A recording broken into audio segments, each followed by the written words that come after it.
Pour installer ce verrou à boutons, vous aurez besoin d'une perceuse visseuse, d'un mètre, d'une règle, d'un crayon, d'un marqueur, de scotch, d'une paire de ciseaux, d'un marteau et d'un pointeau, d'un ciseau à bois, d'une mèche de 3, de 10 et de 24.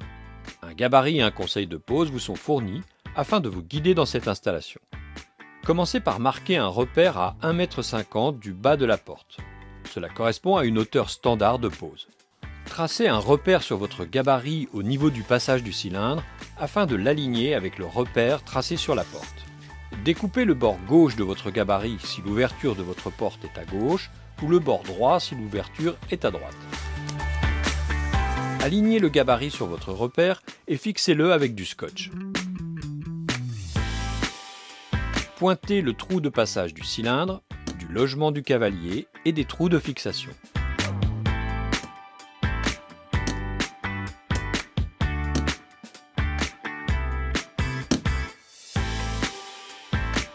Marquez un repère à 12 mm sur votre mèche de diamètre 10. Commencez par percer l'emplacement du cavalier anti-arrachement en utilisant le repère tracé sur la mèche pour éviter de percer trop profondément. Percez ensuite le trou de passage du cylindre avec la mèche de 24. Ne transpercez pas complètement votre porte, vous risqueriez de faire éclater le bois sur l'autre versant. Finissez de percer de l'autre côté de la porte. Insérez le cavalier dans le trou de diamètre 10.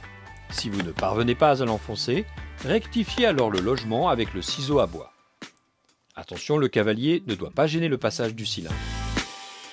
Disposez et fixez le cavalier à l'aide du marteau. Positionnez la goupille anti-arrachement dans son logement et placez le verrou sur la porte. Alignez le verrou parallèlement à la porte.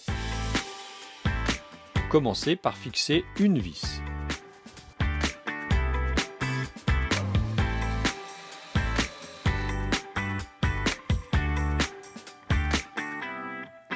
Ajustez l'alignement et fixez une deuxième vis en diagonale. Finissez le vissage des deux dernières vis. Votre verrou est en place. Position fermée, disposez la gâche sur le bâti et alignez-la à l'aide d'un réglet. Commencez par fixer deux vis en diagonale pour pouvoir ajuster la position et finissez le vissage. Votre gâche est fixée. Vérifiez le bon fonctionnement du peigne. Il ne reste plus qu'à poser la rosace de finition. Alignez horizontalement les trous de fixation et clouez délicatement la rosace. Faites une dernière vérification du fonctionnement avec la clé.